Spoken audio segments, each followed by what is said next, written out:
Assalamualaikum warahmatullahi wabarakatuh. Kami dari kelompok 7 akan menerangkan mengenai prosedur pengembangan RPP tematik. Menurut Permendikbud nomor 65 tahun 2013 tentang standar proses, rencana pelaksanaan pembelajaran untuk RPP adalah rencana kegiatan pembelajaran tatap muka untuk satu pertemuan atau lebih. RPP adalah rencana pembelajaran yang dikembangkan secara rinci dari suatu materi pokok atau tema tertentu yang mengacu pada silabus. Kurikulum 2013 ini melaksanakan pembelajaran tematik terpadu dan prosesnya menerapkan pendekatan saintifik. Penerapan pembelajaran tematik terpadu dengan pendekatan saintifik membawa implikasi perubahan dalam pembelajaran di SD. Perubahan tersebut mengakibatkan perubahan pada perencanaan pembelajaran, pelaksanaan pembelajaran, sistem penilaian, buku siswa, buku guru, program remedial, serta pengayaan dan sebagainya. Baik, di sini saya akan menjelaskan mengenai pentingnya RPP dalam pembelajaran tematik. Rencana pelaksanaan pembelajaran atau RPP merupakan persiapan yang harus dilakukan oleh guru. Persiapan di sini dapat diartikan sebagai persiapan tertulis maupun persiapan mental, situasi emosional yang ingin dibangun, lingkungan belajar yang produktif termasuk meyakinkan peserta didik untuk mau terlibat secara utuh dalam pembelajaran. Berdasarkan Permendiknas nomor 41 tahun 2007 tentang standar proses untuk satuan pendidikan dasar dan menengah, bahwa RPP dijabarkan dari silabus untuk mengarahkan kegiatan belajar peserta didik dalam upaya mencapai kompetensi dasar atau KD. Guru yang baik akan berusaha semaksimal mungkin agar pembelajarannya berjalan dengan optimal dan memuaskan. Salah satu faktor yang membawa keberhasilan itu adalah guru membuat RPP sebelum mengajar. RPP itu bertujuan untuk mengarahkan dan membimbing kegiatan guru dan peserta didik dalam proses belajar mengajar. Pentingnya RPP dalam pembelajaran tematik yang pertama, dengan perencanaan yang matang dapat diprediksi seberapa besar keberhasilan yang akan dicapai. Oleh karena itu, segala kemungkinan kegagalan dapat diantisipasi oleh guru. Yang kedua, sebagai alat untuk memecahkan masalah dalam proses belajar mengajar. Dan yang terakhir, RPP akan membuat pembelajaran tematik berlangsung secara sistematis. Dengan adanya RPP, pembelajaran tidak akan kacau balau, tetapi akan terarah dan terorganisasi, dan guru dapat memanfaatkan waktu seefektif mungkin untuk mencapai tujuan pembelajaran. Sekian, terima kasih. Nah, poin yang ketiga yaitu poin J, yaitu komponen RPP. Penyusunan RPP harus memperhatikan komponen-komponen yang tertuang dalam Peraturan Menteri Pendidikan dan Kebudayaan Nomor 22 Tahun 2016 tentang standar proses.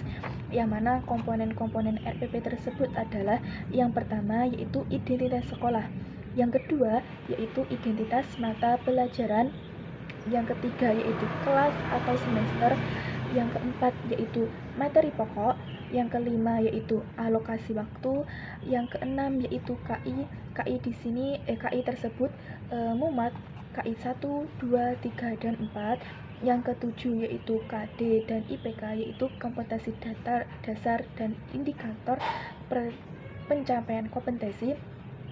Yang ke-8 yaitu tujuan pembelajaran, yang 9 yaitu materi pembelajaran, yang 10 yaitu metode pembelajaran, yang 11 yaitu media pembelajaran, yang 12 yaitu sumber belajar, yang 13 yaitu langkah-langkah pelajaran. Langkah-langkah pelajaran ini memuat dari awal sampai akhir proses pembelajaran.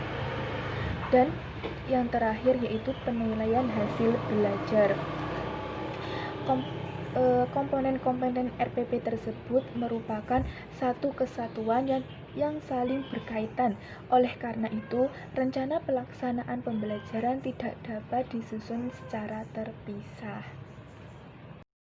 Saya Vicky Anggreni. Di sini saya akan menjelaskan langkah-langkah dalam pengembangan RPP tematik. Yang pertama yaitu mengkaji silabus, yang kedua mengidentifikasi mata pelajaran, kemudian yang ketiga menentukan tujuan pembelajaran, yang keempat mengembangkan kegiatan pembelajaran, yang kelima penjabaran jenis penilaian, Yang keenam, menentukan alokasi waktu, dan yang ketujuh yaitu menentukan sumber belajar. Pengkajian terhadap silabus itu ada pengkajian terhadap kompetensi dasar, pengkajian terhadap indikator, kemudian terhadap kegiatan pembelajaran, dan penilaian sesuai dengan aspek KI, di mana aspek KI itu terdapat aspek religi, aspek sosial, kemudian aspek pengetahuan, dan aspek keterampilan. Yang kedua tadi yaitu mengidentifikasi mata pelajaran. Mata pelajaran itu merupakan pengetahuan, sikap, dan keterampilan yang harus dikuasai peserta didik. Terus kemudian dalam mengembangkan mata pelajaran itu harus sesuai dengan prinsip-prinsip. Yang pertama yaitu kesesuaian, keajekan, dan kecukupan. Yang ketiga yaitu menentukan tujuan pembelajaran. Tujuan pembelajaran paling tidak harus mengandung dua aspek, yaitu peserta didik dan kemampuan. Artinya, dalam kegiatan pembelajaran peserta didik harus aktif dan peserta didik harus mampu mencapai tujuan pembelajaran sesuai dengan indikator dan kompetensi dasar. Kemudian yang keempat yaitu mengembangkan kegiatan pembelajaran. Kegiatan pembelajaran itu terbagi atas kegiatan pendahuluan, kegiatan inti, dan kegiatan penutup.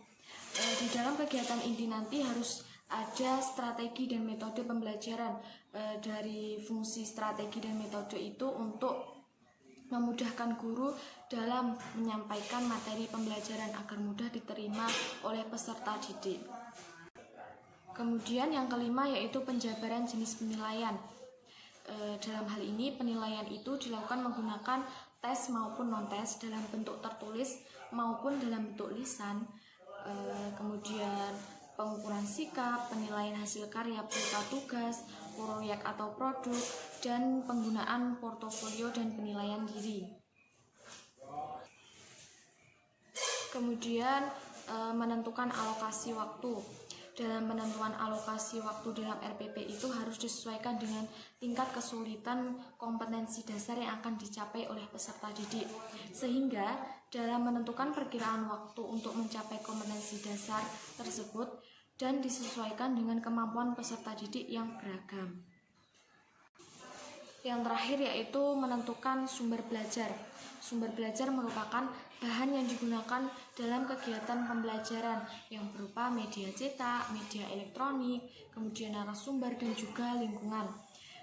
Penentuan sumber belajar itu harus sesuai dengan indikator dan kompetensi dasar yang akan dicapai oleh peserta didik. Baiklah, saya Wafikul Aziza akan menjelaskan mengenai format RPP tematik.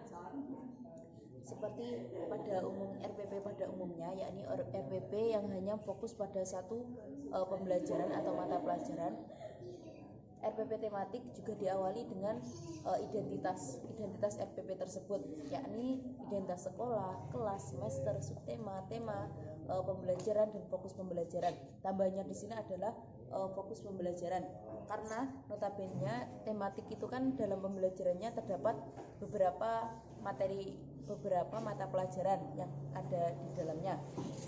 Di sini misalnya fokus dalam RPP tersebut juga harus dijelaskan.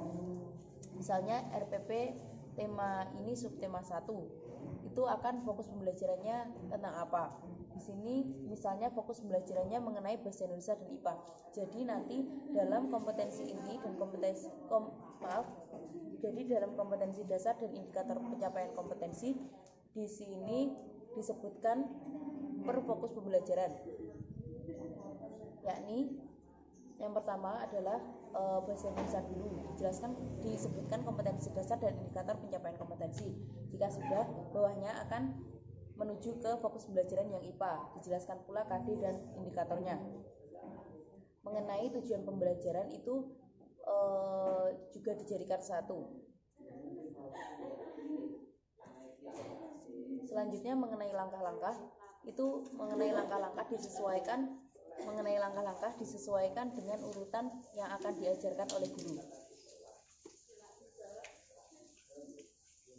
Misalnya bahasa Indonesia, guru akan menjelaskan mengenai bahasa Indonesia dulu, lalu IPA atau sebaliknya.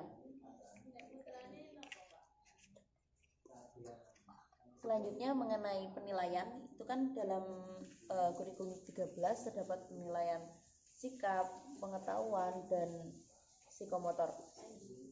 Pada penilaian pengetahuan juga misalnya dalam penilaian pengetahuan juga dijelaskan, yakni fokus pembelajaran tadi, muatannya bahasa Indonesia, indikator apa, teknik penilaian bagaimana, terus bentuk instrumen bagaimana. Lalu selanjutnya muatannya selanjutnya yakni fokus pembelajaran yang IPA tadi, indikatornya bagaimana, teknik penilaiannya bagaimana, dan bentuk instrumennya juga.